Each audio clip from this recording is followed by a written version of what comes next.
フェルミ研究所へようこそ。こんばんは。ハエはレストランやスーパー、トイレなどどこにでもいますが、あのハエが触れた食べ物は一体どうなるのでしょうか。この内容は少しショッキングなため、見たくない人はここで戻るを押してくださいね。それでは改めまして、今日はハエが食べ物に止まったらどうなるのかを解き明かしていきましょう。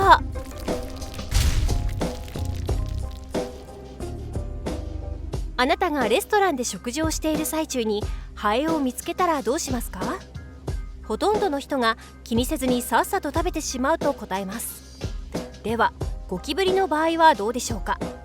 ある調査では 61% の人がゴキブリを見たら食事をやめて帰ると答えました。当たり前ですよね。私もすぐに帰って1ヶ月分のビオレで体を洗います。しかし科学者は、実はハエはゴキブリの2倍ばい菌だらけなのだと警告しています。なぜハエはそれほどまでにばい菌まみれなのでしょうか。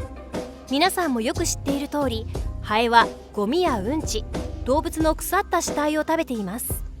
ハエはこのような気持ち悪いものを美味しいと思うようにできているのです。この時にハエの体中に大量のばい菌が付着します。そのためハエが止まったものには、それらのばい菌が一瞬で食べ物や人の体についてしまいます。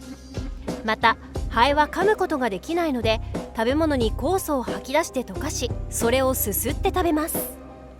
この酵素に関しては害がありませんが、食べたくはありませんね。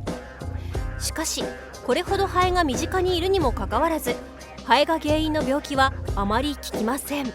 ほとんどの人が食べ物をしっかり監視しているとはいえ、何人かはハエが一瞬止まっただけなら気づかずに食べてしまう人や気にしない人もいますよね。なぜでしょう。それは1匹のハエが媒介する菌の量は人に影響を及ぼすほどではないからです。